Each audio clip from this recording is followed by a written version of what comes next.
Okay, everybody, this is my review of True Detective Season 4, Episode 4. Make sure to hit that sub button before I jump into my review so you don't miss one of my reviews of True Detective. It helps in so many ways you have no idea. So, a little thing I noticed I liked in the beginning of this episode is hearing the white noise that is always on the HBO tag at the top, smoothly just continuing on into the white noise machine we see next to Danvers' bed. I thought that was really clever. And you see Danvers is obsessively watching this video of Annie, and it's good to note too that she says in this video, I found it. So you're still thinking, what exactly did she find, or where did she find something? Now they cut to a transition of an exterior shot of the ice, and it's Christmas Eve, and you hear Annie screams on the ice, and like I've pointed out in the show, you're constantly hearing voices played in the background. Sometimes you're not sure if the character is hearing it or not, but there's clear cases where you do see the characters hearing it, like Navarro at the end of this episode when they get to the dredges. But I keep thinking now, when they do this in the show,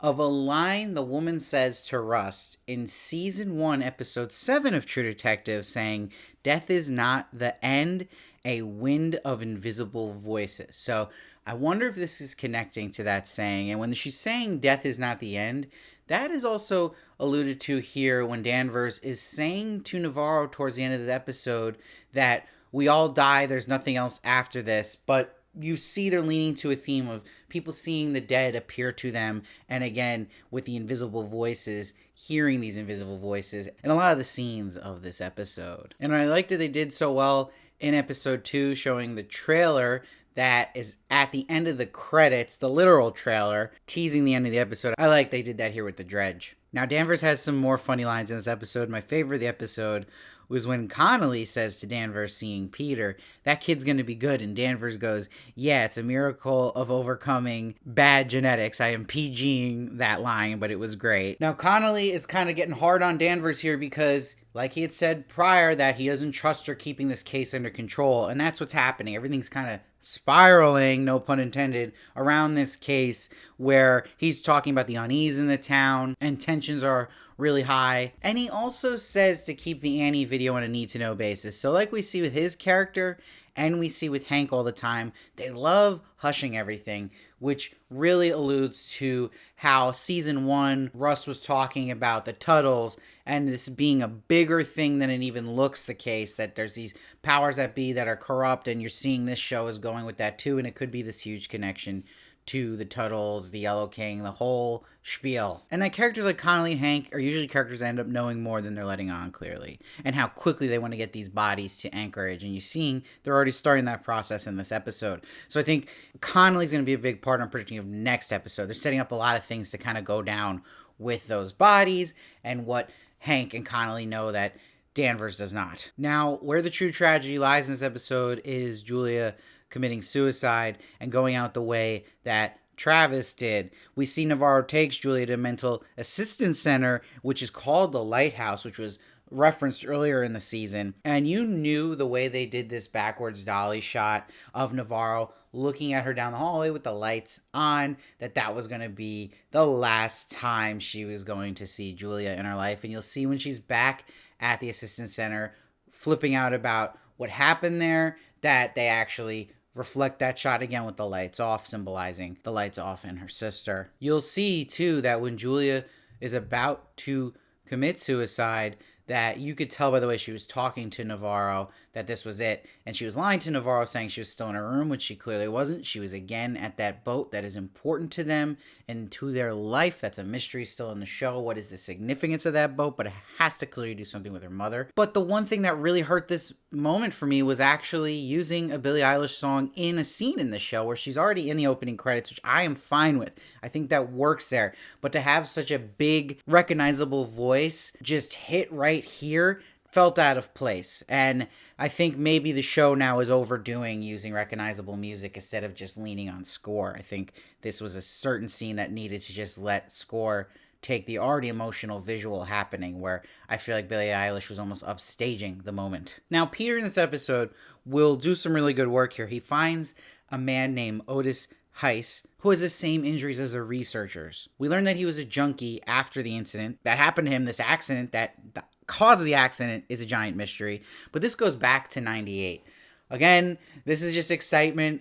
This is stuff that makes me think this is more and more connected to somehow season 1 and Rust, especially because a lot of season 1 storyline takes place in the late 90s. Now, at first, they think there's no ice cave that is near where Annie's body was found, but that's going to be corrected later on in the episode by Bryce, which we're going to get to. But they also put a focus on the bones in the wall and thinking these are fossils, and this is where Bryce later will also say he thinks they're whale bones, but I don't know about that. That could be a little misdirect if we can really trust a character like Bryce. He's giving me fishy vibes because he's been in the show very little so far, but they've made a point to keep going back to him, which scares me a bit. Now, I also want to mention Hank at the airport waiting for his fiance. I don't know about you, but I laughed hysterically when he first thought it was the flight attendant was his fiance coming off. It was something where you're supposed to maybe feel emotional, but I don't feel for Hank of what we learned from him so far. I do feel a little bit later when he had the rose petals on the bed, maybe, but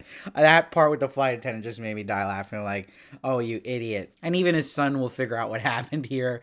And he's like, did you ever send money to this? And he doesn't answer. So it's really embarrassing for Hank. Now, another funny moment with Danvers here is when they go to Bryce's house and Danvers asks Navarro to step in front of her. And Navarro goes, is there anyone in this town you haven't effed? That was great. Now, it's interesting, too, that Bryce mentions when he says there's caves in the area that it's a death trap. And what he says is that one wrong step and the bottom can drop out from under your feet. This has been shown that there's going to be a big moment here where someone falls in the ice. And you see the opening credits, they show this a lot. But I feel like this is setting up either in the finale or next week that there's going to be this area they go to where these caves are and how dangerous it is and that you can fall into the ice easily. Now, it's also interesting when they talk about Otis Heist that he actually first says Otis Hayes and Danvers corrects him. I just think that was a little shout out to Detective Hayes from season 3. I don't think that's something you look into like crazy, but I think it's a nice little nod. He also stands up and hits his head. That was definitely an accident. That was something they left in the cut, but that actor was full in the zone here in that scene with Danvers and totally forgot there was that big light fixture above his head because he hit that hard. I feel bad for the guy. I also want to mention too, before Julia actually committed suicide, that when she was in her room, that orange appears from under the bed. And I was talking about last episode how that orange is going to be important, how we saw in the opening credits too that it was unpeeled. So maybe she brought that orange with her. It connects to the mom here, and we get the jump scare of the mom. This is the first jump scare we get in the episode of 3. So if you're not really a big horror fan, this might not be the episode for you because they really lean into horror here, which I like. I love anything horror, so I thought it was effective and it worked. And you got to realize, too, the show has to separate itself from the others. It can throw nods to other seasons, feel like other seasons at points, but you also want it to make its own identity, and I think leaning into horror is a good choice for them to do that. There were some scenes in this episode, though, that felt a little fluffy and a little too much going on, like when Lee graffitis murders on the Silver Sky offices and Kate wants to press charges, but then really kind of doesn't. It doesn't really go much of anywhere in this particular episode. I know these scenes might be important to set things later on, but there was a lot of it. There were scenes, too, like Rose talking to Navarro, and we see she has this really nice Christmas Eve feast here. But it's a lot of like, okay, let's get on with it. I don't know. Maybe some of it could have been left out, unless I could be saying that wrong because there could be a huge payoff later on. But there did seem some kind of scenes where I was just like, okay, not the best scenes. We'll see, though, that Lee, after the incident with the graffiti writing murders on the Silver Sky offices, that she leaves being with Danvers. And sadly, Danvers has to chuck this turkey she made. She's not going to eat this by herself. But this is where she starts hitting the vodka. And while she's drunk, she notices on her phone the video of Annie and the video of Clark both cut out. Someone cut the power, she says. She connects the dots that Takak was hostile and he had a generator and wants to know why the power was in the ice cave. So she's like, I'm going to come pick you up when she's telling this all to Navarro. And you're like, oh no. So my theory that she was drunk driving and killed Holden and Jake is starting to look more and more like it's the case, because we're seeing that behavior come back if that was the case, that Danvers drunk drives, twice in this episode. And the only reason she didn't hear is because Navarro was pushing like, no, you are not driving. But this will lead to Peter having to get involved on Christmas Eve, which is just going to really put the thorn in his marriage now with Kayla. I also thought it was interesting, though, he does say a line later in the episode when he comes back home to Kayla saying, why don't you just say it, that I ruined your life and you didn't want to have a baby. I thought that was very interesting, that he brought something else, part of it that we didn't even know, that maybe she was not wanting to have a kid. So that's interesting, and there is definitely more importance to Kayla's character than they're letting on too. So having a line like that is not just a throwaway line, so we'll see. Now it's interesting when Peter and Navarro go to Cox's house that there are antlers all around the house. There's antlers on the truck outside. So this is these little hints to the connection of the case of season 1, and obviously with the spiral here. So they got really leaning to the spiral now on the cardboard into Cox's place, but he also left a spiral stone there. And he had actually left his place the day they had come to visit him. Really sketchy now, so they're really onto something here. I also want to bring up when Navarro goes to see Eddie later in the episode, shows him the spiral stone, he looks at it and is like, what is that? And then puts it on the desk. That could have just been an inadvertent and she left it there, but maybe he also, if you're going to make him suspicious, him keeping that, maybe he was actually recognized that spiral. Interesting. Now when Navarro gets the dreaded call about her sister, I do like that she didn't play it shocked, meaning she had that fear in the back of her head this could happen any day. So it was a very realistic response, and that she went more of the rage response. That's why she went to the facility, freaked out. Then she sees the man that makes her so angry already, this man that beat her girlfriend, and starts fighting him. So you see Navarro starting to break down now, and her fears more and more are coming out about that she's more and more like her sister and her mother and this curse in her family. Now, before we get more into that part of Navarro's story, I just want to bring up too how Danvers sees the polar bear while she's driving drunk and crashes into the snow, and it just looks at her and walks away. I still think this might just be a spirit of Holden in this polar bear, why she's seeing it because of the missing eye and connecting to the doll missing its eye. And then it just, like it did with Navarro, looks at her and walks away. I think it senses again that Danvers is a good person deep down. But Navarro will recognize this doll at Danvers' place from the vision she had on Ice of Holden, but doesn't tell Danvers that she had that vision. But this is where Danvers is like, I don't know what you're thinking, but dead people are dead. So I'm calling back to that quote, death is not the end, a wind of invisible voices from season 1, episode 7. So I think they're really leaning into that kind of theme. And you see Navarro's talking about the mental illnesses that Julia was diagnosed with, the multiple mental illnesses. But she's like alluding to something else was really wrong. And she's like, it takes us one by one and you know who's next, talking about herself. It's connecting to when Rose was talking about, are they seeing the dead or is this sometimes mental illness? And she's like, I failed her, Liz. Something calls us and we follow and it's calling me now. And Danvers is trying to like shake her out of it, that she doesn't go the route of her sister. And she says, you're doing the thing you did with Wheeler. You're seeing something. You saw something in that room. And we see through the visual, she did see something in that room.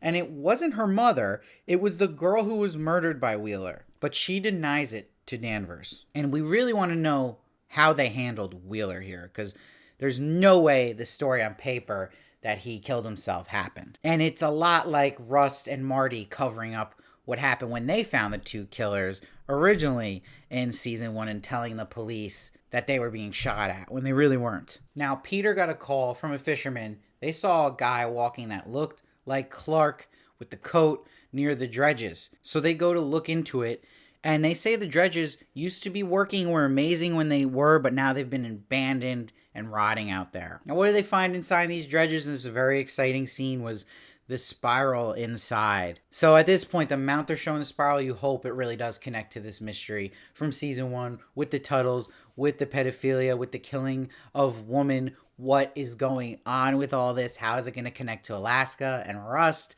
We'll see. Are we going to see Rust this season? I really think we are. There just had to be a time where he came back. I think it would be kind of cool at this point to connect to season 1 with Rust. I mean, he is the best character in this show's lore. And if they're going to show his dad, come on, you got to show Rust himself. But more importantly, if they're going to allude so much to the spiral and that part of season 1. I hope they give us payoff and tie it with this season's mystery. But you'll see Danvers is the one who runs after the man who she thinks is Clark, and Navarro's going the opposite direction and actually going down after she sees, which is a vision most likely, of Julia's body, but maybe not, floating in the water. And she follows the footsteps and it leads her to this Christmas tree, which is actually there because Danvers sees it too, and it's playing this like broken down music. But she sees another jump scare happen here with a vision of dead Julia. But Danvers will find the man, and the twist is that it's actually Otis, not Clark, but he is wearing